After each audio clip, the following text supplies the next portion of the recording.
Hello and welcome to Front Porch Radio.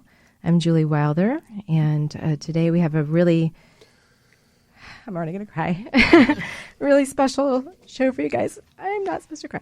Okay. Well, it's okay if I cry. I have a dear friend that passed away. Called some friends in as backup so we could do the show together. I'm in the studio today with Mark DeMaio, who is, I'm going to let him go ahead and introduce himself in a second. All around solid gold, hearted guy, known for a long time, dear friend, and Sean Richards, who I just met just now from Oaken Fire Rhythms. And we are all connected by a beautiful wolf who just passed on to whatever comes next and is probably hanging with his own boy Jesus, as he always liked to have good conversations, right, Mark? Yep, absolutely. Yeah, so if you are just tuning in and maybe you're a friend of Wolf's, this is going to be just a good conversation between friends about an amazing man. We're going to talk a little bit about his life, our relationship with him, read some quotes from some friends who have said nice things about him, and listen to some music, just kind of a little hodgepodge as one does. So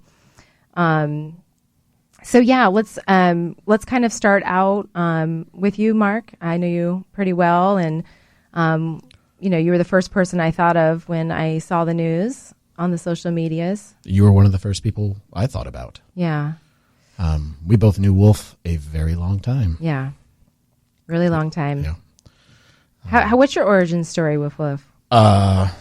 So I guess when I was in college, so the band we just listened to, Redshift Mantra, I became friends with two of the members of that band, and then became friends with all of the members of that band, and fell in love with what they were doing percussively, which I hadn't really witnessed before. Was using world percussion and primal connective beats, this primal connection to our own rhythm, and something about it resonated.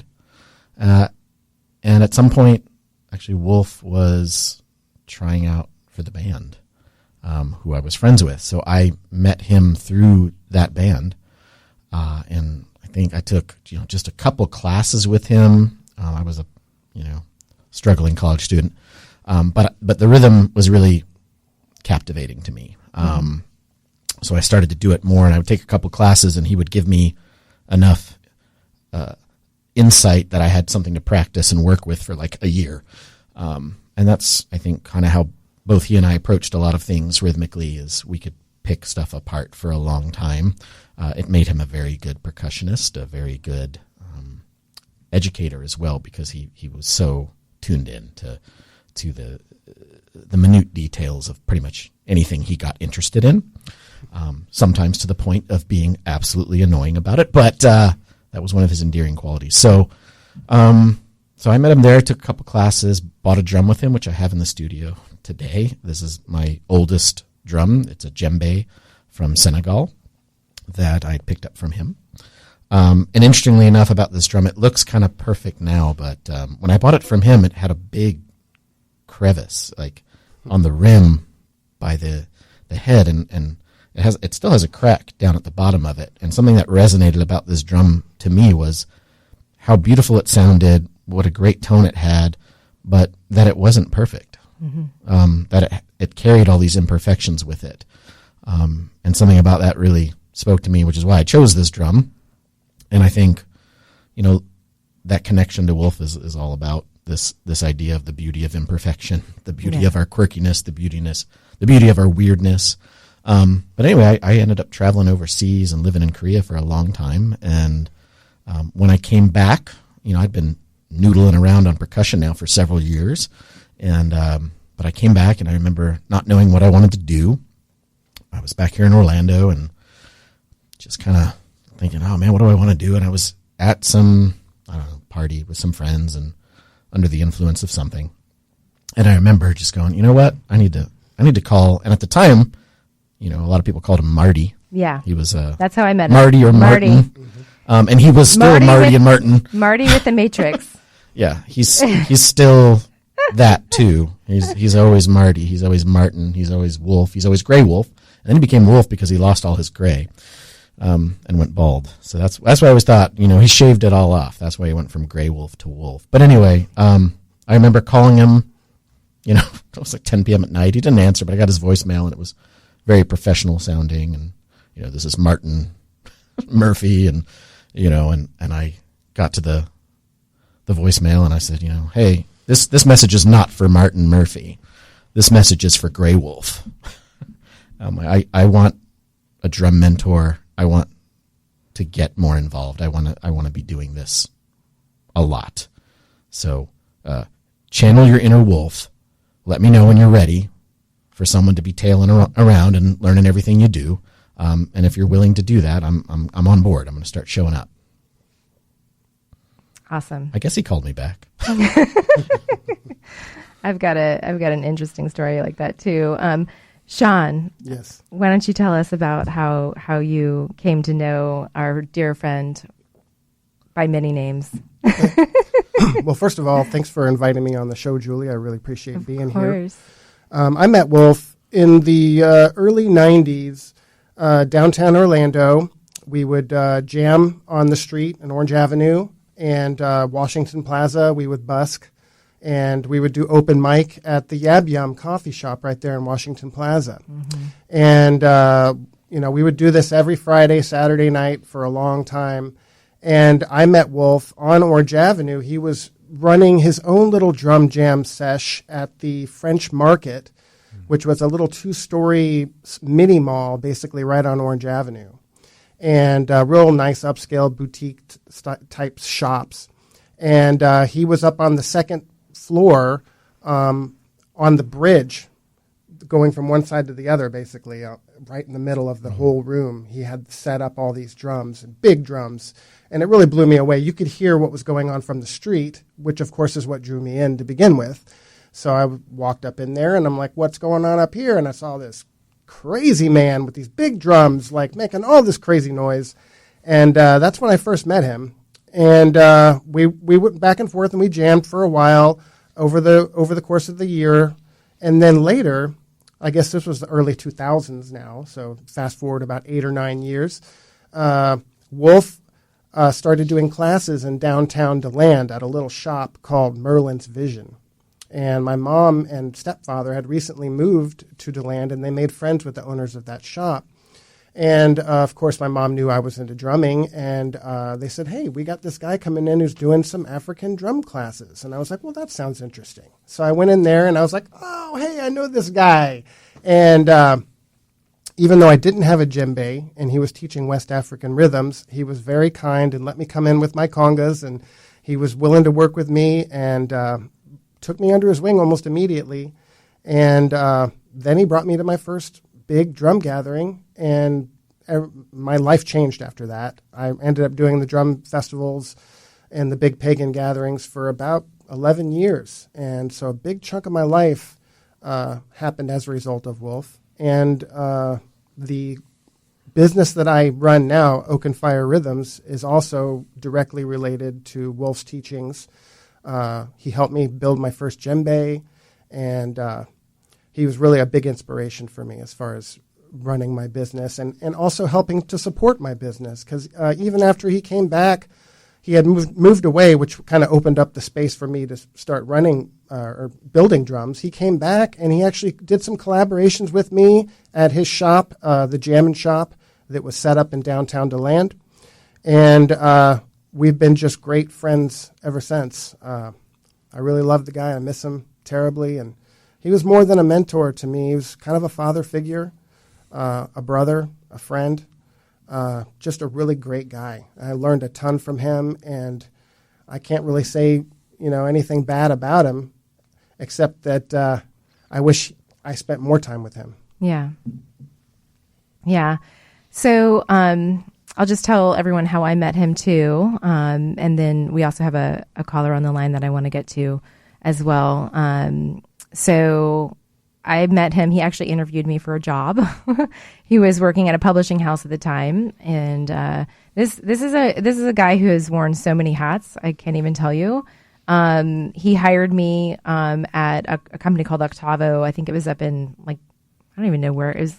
No, I don't even, Apopka maybe? And Yeah. so many of those hats were made of animal skin. Yeah. Just so everybody listening gets kind of an idea and so of his aesthetic. Yeah, so he hired me and taught me. I mean, he's a real wizard with, technically pouring textbooks, which is like a very niche thing.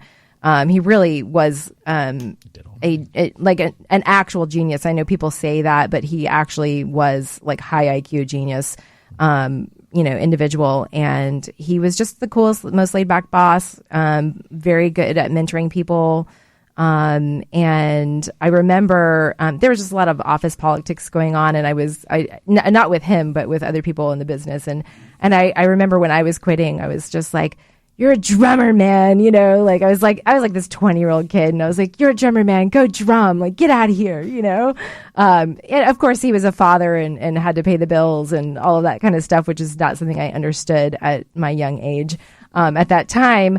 And so a couple of gigs later, he shows up at my vegetarian cafe, at the time, Dandelion Cafe, in full animal skin.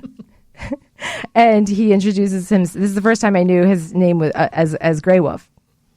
But I was overjoyed to see him. The animal skin just didn't bother me much at all.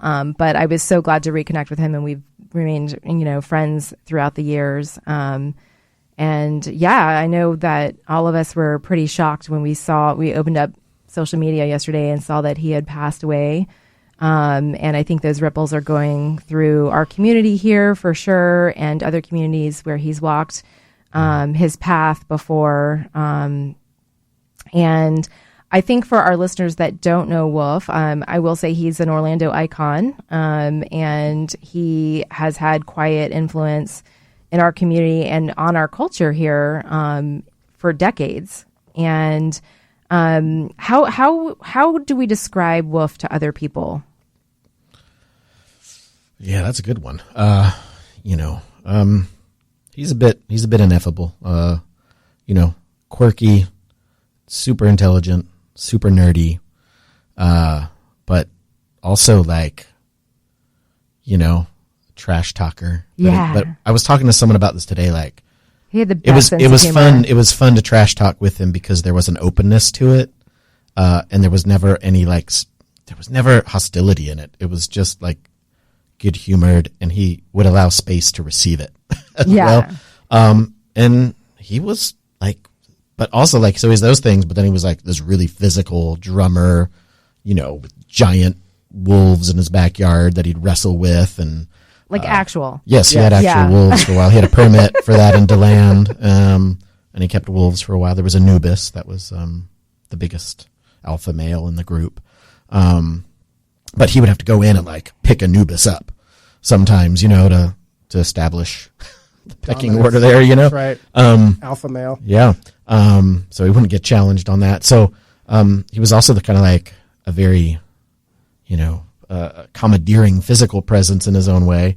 And he went through a lot of physical kind of transformations between his, he used to have dreads that he would whip his hair around and hit gongs with, as part of his drumming routines. And then, he went completely, he would shave it all off later, and tons of piercings, tons of tattoos. And, I don't know anyone else who has the Matrix hookup on the back of their head. I always forgot how intimidating looking he was, because if you can feel energy, then he was just the biggest teddy bear and the kindest person. Disarming. But I remember when my daughter was born, and we were standing in the Bodhi Tree Garden at Dandelion, and I was just like, "Oh, here, hold the baby," and I felt completely comfortable doing it. I mean, I knew him, and he just started to tear up, and he was like, I haven't held a baby in so long. People don't really trust me with their babies because of the way I look, but I, of course, had no issue whatsoever. But yeah, he by standard appearances, he looked, maybe he had a tough look because he was such a softie. I don't know. Maybe. Yeah. How would you describe him, Sean?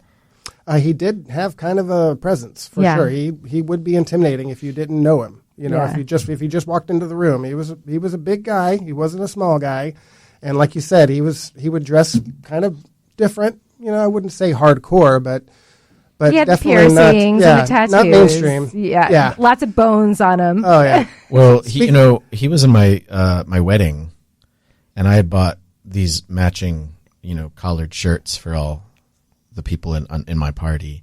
And when I gave it to him, he went home. He had a kind of an odd body shape, and he'd admit to that. He talked all about it, like that he was supposed to be like 6'3", but his legs were way too short for his spine, which were part of his problems. But anyway, he called me up. He's like, "Hey, this is horribly restrictive and uncomfortable on my arms. Are you okay if I cut the sleeves off?" I was like, "Yeah, man, go for it." And that's kind of like every shirt of his. So he's in my wedding party up in the front, and he's got the cut sleeves. Like the caveman. The only one, yeah. I mean, every one of his shirts had cut sleeves. Speaking of his attire, and we're talking about his piercings, I got a quick little anecdote. We were at a festival one night. It was about 3 a.m., and 4 of us were standing around with the big 55-gallon Tyco, and we're all banging on it, and, it's doo-ka-daka, doo-ka-da-doo-doo-doo-doo-doo. And then every now and then we hear, clang, doo-ka-daka, doo-ka-doo-doo-doo, clang, doo-ka-daka-doo. And we're like, I don't see a bell. Where is that happening? And he's like, it's my downstairs piercing. And he thrust his pelvis forward onto the metal drum. I am this many days old when I learned that about him. Oh my God. He is laughing at that right now. Thank you for bringing that story. And that's why I stopped hiring him to work school jobs with me. Facilitated drum circles at schools, and I couldn't bring him. Let me switch gears for just 1 second, because we do have a friend of his on the phone, Rhett Johnson from Redshift Mantra, which was we just played one of that band's songs as an intro to this show. Rhett, I think I have the technology set up. Can you say something so I can see if it's working? Oh yeah, thanks, Julie. Hi, it's Rhett. Seattle. How are you? Hold on 1 second. It didn't work, so I'm speakerphoning it. Go ahead, say that again. I love it. Hi. This is Rhett calling in from Seattle, Washington. All the way in Seattle. Thanks for calling in, Rhett. Yeah, for sure. Yeah. Okay. So I guess we could talk a little bit about the song we played, but also like whatever is on your mind right now about our dear friend. Yeah. Let's see. I'll just kind of go through my brief history, and that'll kind of, that certainly includes, the song that we played. Thanks for playing a piece of ocean water. I haven't heard that one in a while. As y'all have already said, the legend of the Greywolf, right, in Orlando. Forever, I knew of him from other friends and other music projects. He was always known as one of the co-founders of the Umoja drum group with Eugene, and I was friends with one of his old roommates, and I would heard stories about this crazy character who would soak hides of cows and goats and in the bathtub, which isn't that great as a roommate, right? When you want to take a shower, especially in Orlando. He did a drum building class at my store, and the smell was very interesting. I know what you're talking about. Are you talking about the drums or Wolf himself? So, I always, kind of heard about this guy, from friends of friends, and, Redshift Mantra needed a new drummer.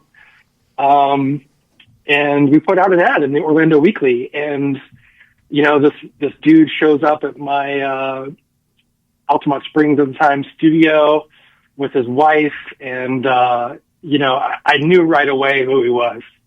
I was like, "Are you Marty?" And he's like, "No, I'm Greywolf." And I was like, "Oh, okay, cool. I got it. No problem. I can hang with that." And, just got right to work. Played played him a couple tunes, and without hesitation, just jumped right in and wrote better drum pieces than we had, and we all just sort of looked at each other like, oh yeah, this is our guy, and that led to an immense creative contribution to the music projects, and we were instant friends and brothers, right away. And I actually pulled out an old poetry book that he and my friend John Hooks put together called Arbitrary Maps, and kind of like, so I was like, see, your reputation precedes you, as always. And for years we recorded as Redshift Mantra, and I was certainly part of this process for the Shred percussion ensemble. We recorded that album together at my Winter Park studio, as well as working with his wife Bria at the time on her project, the Tribical project, and a number of music projects where I was looking to kind of go deeper down the drumming rabbit hole. And I think Mark, I think he went to the Phoenix Fire. Oh, we all went to the Phoenix Fire one year and kind of saw the all night drumming, the way of the drum, so to speak. And that's when Wolf anointed me as having the gift of gong. Yeah. And, one thing that we would always say in the studio, right? Like, cause I'm a recording engineer, right? And I would put on a click track, and, it's a machine. It's nearly perfect. And he's like, stop. We're doing a drum take. He's like, stop. He's like, dude, the click is off. And I'm like, no, the click's not off, bro. I was like, just listen, it's solid. And, went through a couple takes, and, it's like, just frustration, your click's off. And, so I got him the talkback mic in his headphones and said, submit to the click. This phrase has been following us around for years. It's hard to humble this guy, right? It's really hard to knock him down a peg from his drumming prowess. But so that was just certainly a notch on my belt for that. But that kind of became one of our sayings in life. When life is giving you, what life gives you, submitting to it, and remembering that we still have power, even if we submit to whatever is going on. But I'll always remember him. I'll always hear the obnoxious bells and jangly things that he demanded to always use on all of his percussion gear, and on his clothes. Yeah, he was more than a friend, like John said. He was a father figure. He was a mentor. He was a brother. He was a family member. So tremendous loss, and really thankful for you guys for allowing me to join you today and just remember him again. Yeah, I know. I feel for all the people that love and know Marty and can't be in the studio with us today because there's, he had a special relationship with almost everybody that he knew. And yeah, he was just one of those guys that was just, he was just so well loved, so well respected, so kind and generous and hilarious at all times. And I just really appreciate you coming and sharing with us your experience of him. I'm so happy to, Julie. Thanks for having me. Yeah, absolutely. Thanks for calling, and I hope you'll listen to the rest of the show. And we're going to get into some drumming ourselves in a minute. Fantastic. Yeah, I'll tune in the line. Hey, Rhett. Bless up, y'all. Submit to the click. Submit to the click, Bless he up. says. You bet.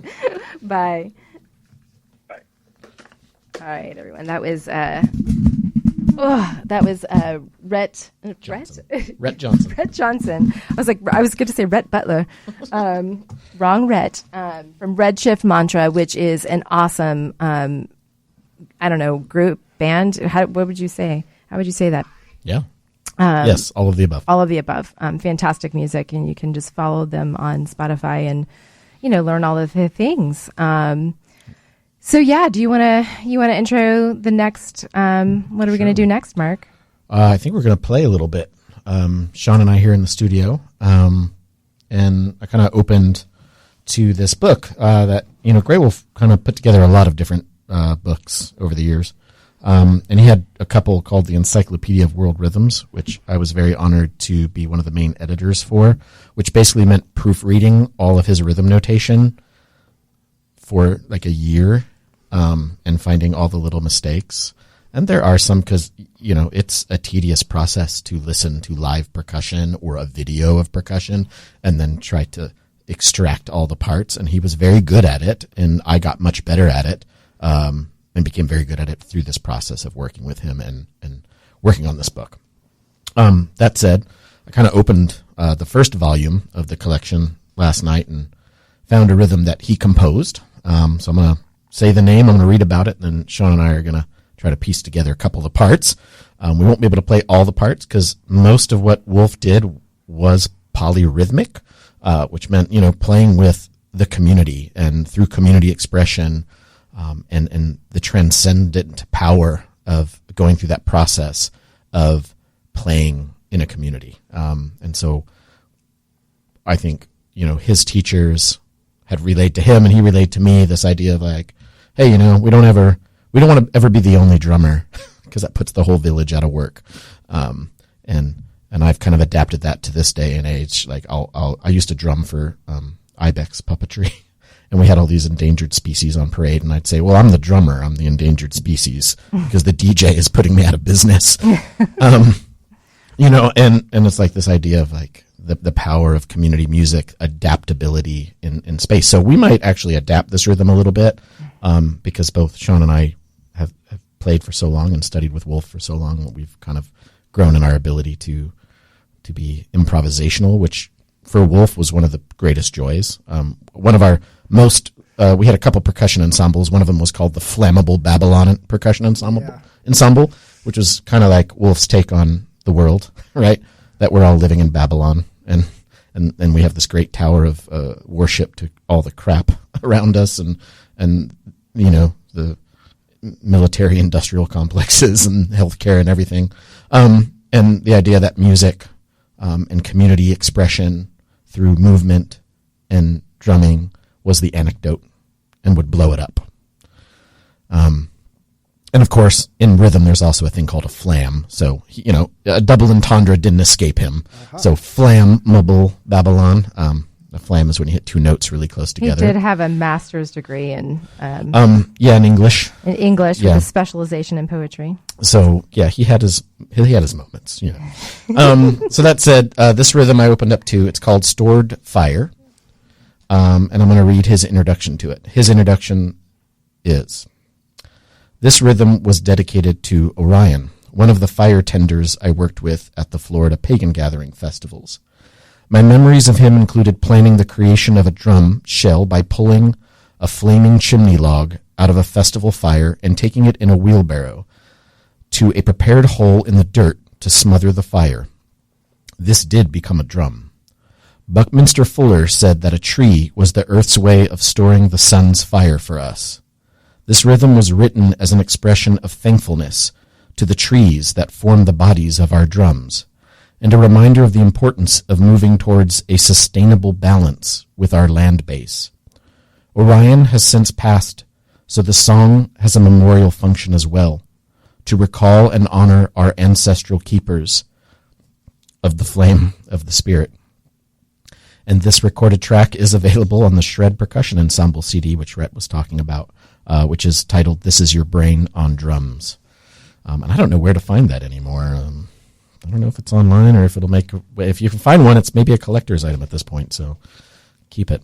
All right, so do you need to see the rhythm notes? I've got You've got your own? Okay. Yeah, I have not practiced this, so we'll see how it goes. That's okay. Like you said, we're good at improvisation, so I think we'll be okay. I pretty much worked on part 2, part 3. If you want to focus more on part 1 and maybe some fill. Sure. All right. Part Oh, there's the jingly jinglies. Jingly jinglies. The spirit of Wolf is smiling. Gotta have the jinglies. All right, so yeah, you'll have to adjust us live. Let's see. Does this go down anymore? Maybe not. Nope, That's it. This is as far down as they're going. All right, so we'll see how the mics pick it up. Let's see.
Nice.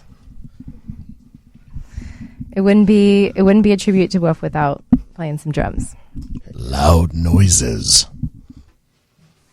Imagine you had to adjust the monitors on that. You know what? Frankie texted me and said, "You know what?"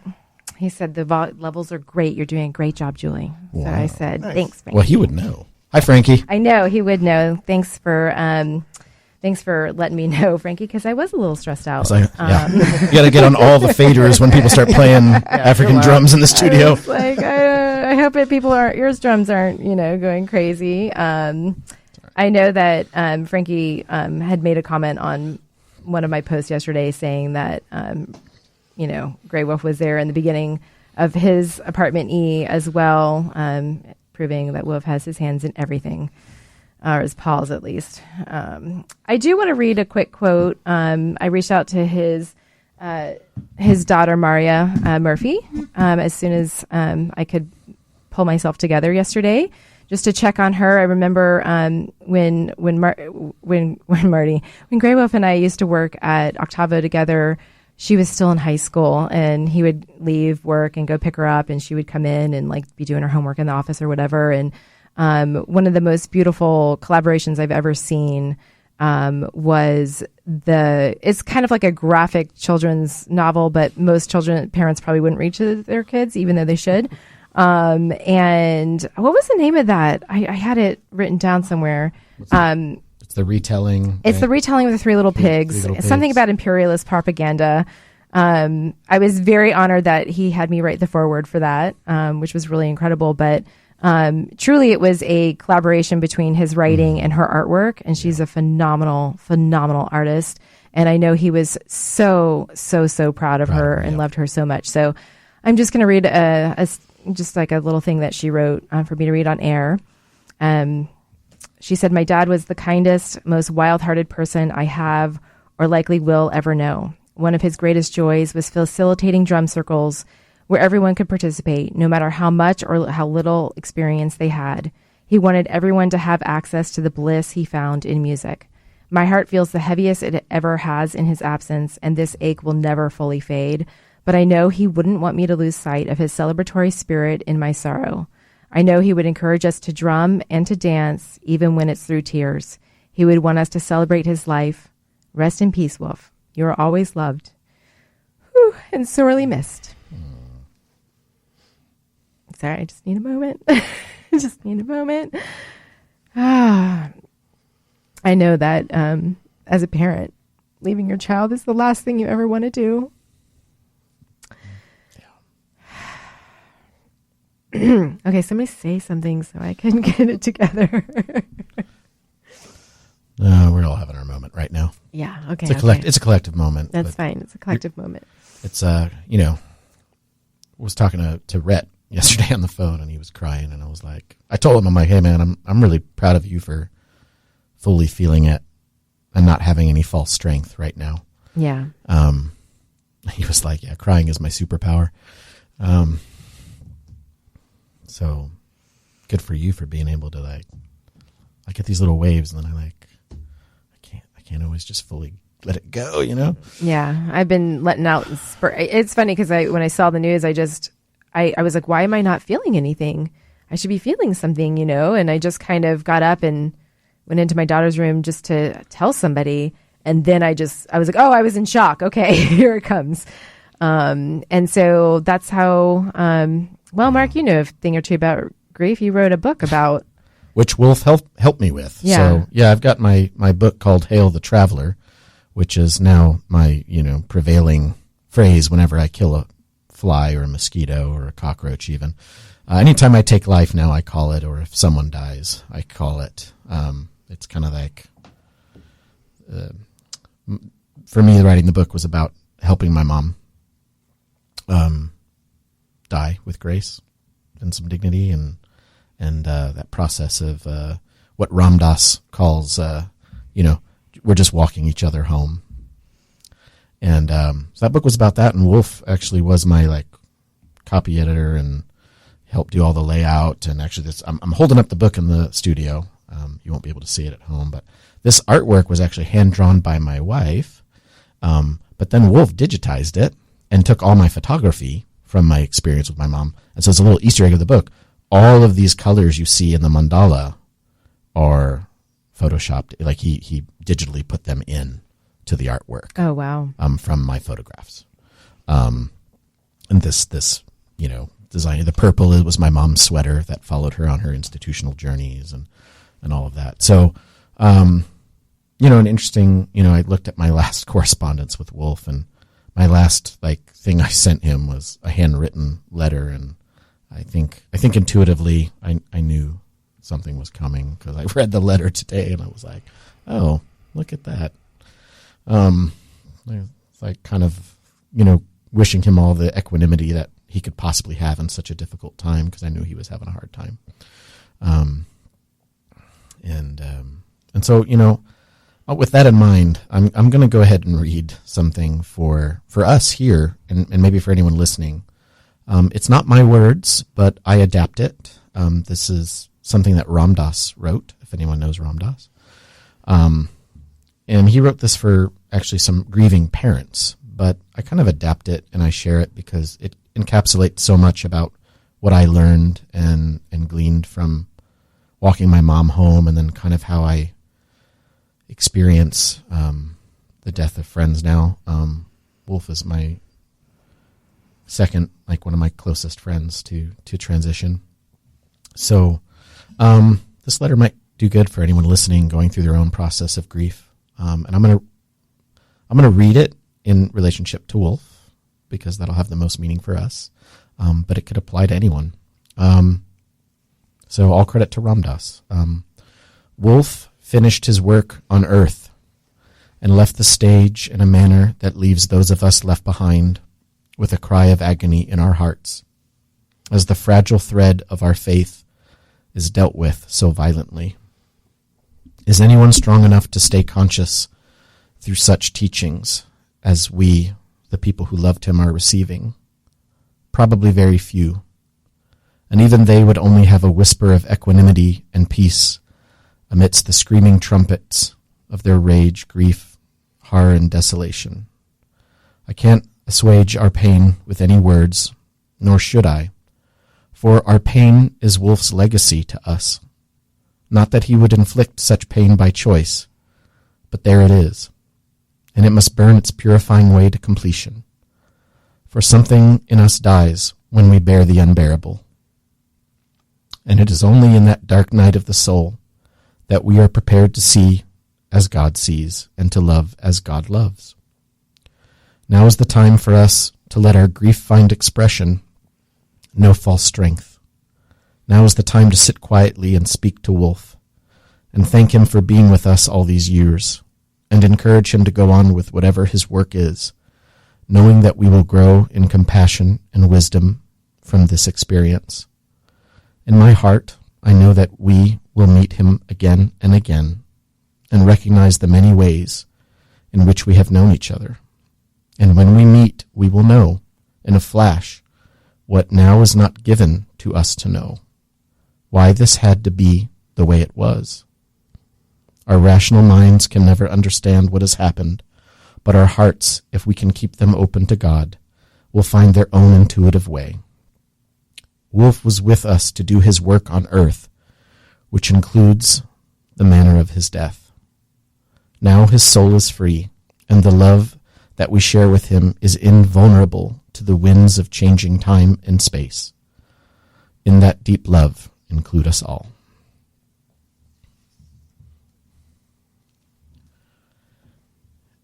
And Beautiful. Piecing together the little pieces of the friends, that I have and his communications with us.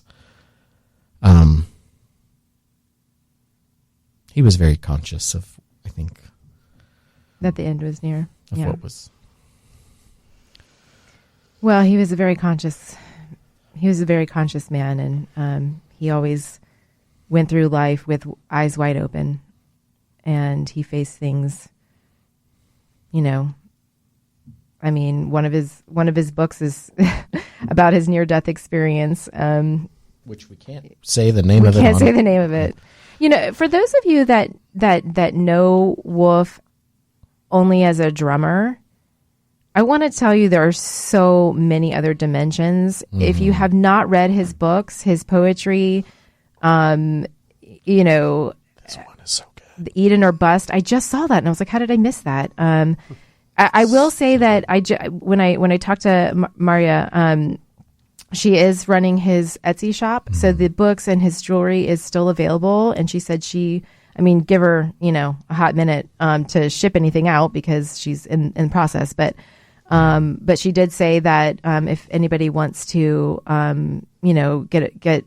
purchase one of his books, which I highly, highly recommend, the The website it's on Etsy, and it's called The Jammin' Shop. Jammin' is like no G at the end, just GAMMIN. The Jammin' Shop. And I'm going to put, we're on Front Porch Radio here, so I'll put it in our Substack as well. All the links. But she did say that, she will be shipping those out, and he had a ton of books, and I really hope. I know he was working. One of my more recent correspondences with him was talking about a work he was putting together, and he said the subtitle is going to be "Conversation with Gods," and so I really hope that gets published posthumously. That's ridiculous that I just said that about him, but I can imagine it is probably his opus. And he always was posting incredible poems online, and he just had the clearest sight. He really did. Yeah. He really did.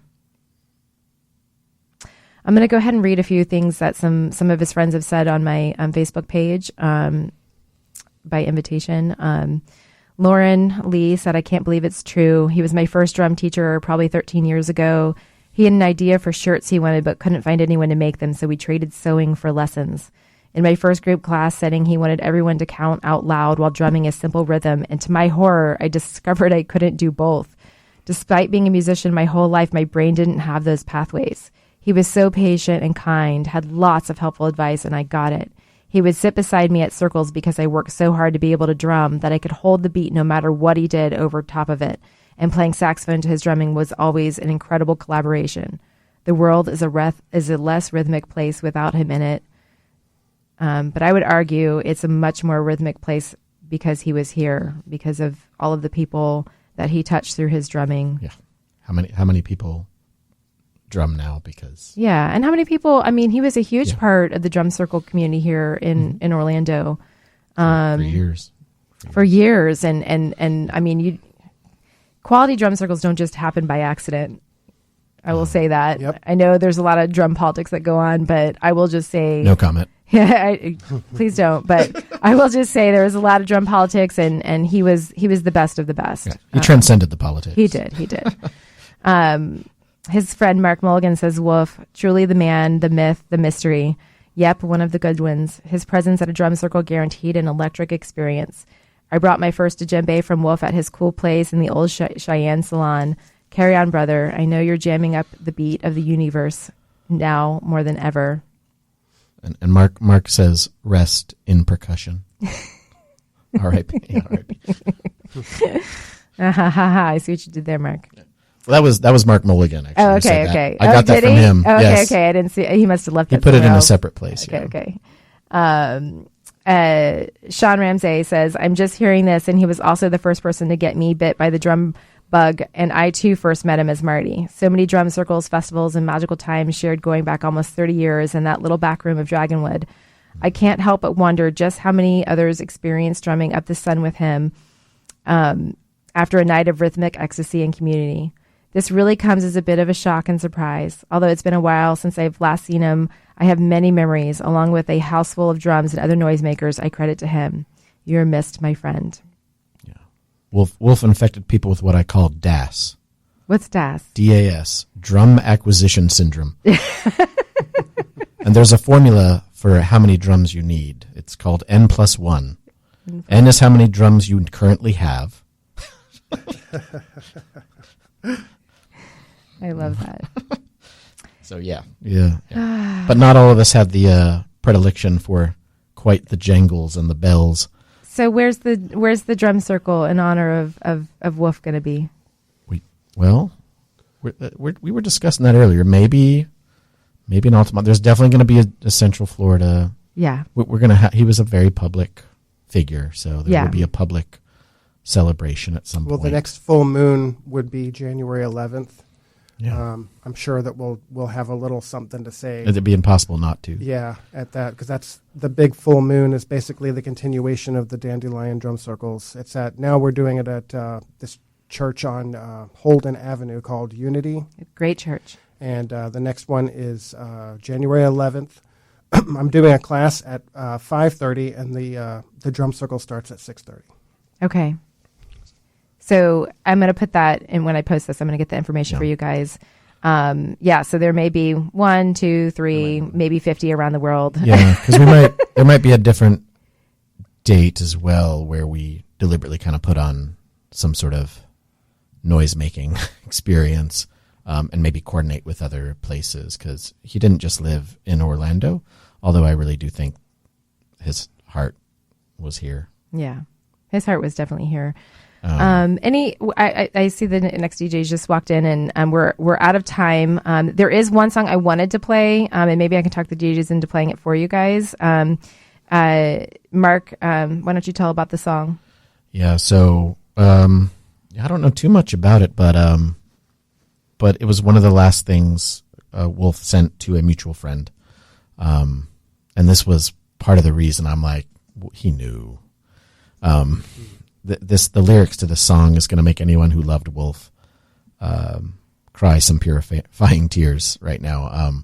And so when I listened to it today, it choked me up good. And it's a really beautiful song, and the lyrics are just profound and somber, and it's an expression of what to do with me when I die. Yeah, it's really, really beautiful. Any parting words? What do you think he would want us to do next? Strip naked, drum, get into an ecstatic circle. Just remind Wolf, wherever you are, Wolf, I still drum faster than you. But you're the loudest. That's for sure. Impossible. How about you, Sean?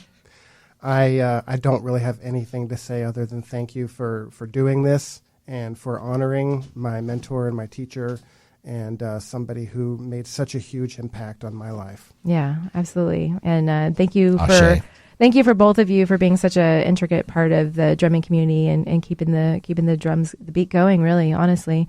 For those of you that are listening, you can find this. I will be posting it on the Front Porch Radio podcast. You can find that on Substack. Just, search in Front Porch Radio. And we will post any relevant links that we've talked about here. And yeah, Wolf, thank you so much for all the gifts that you brought to our community. Yeah. You are so loved. Love you, man.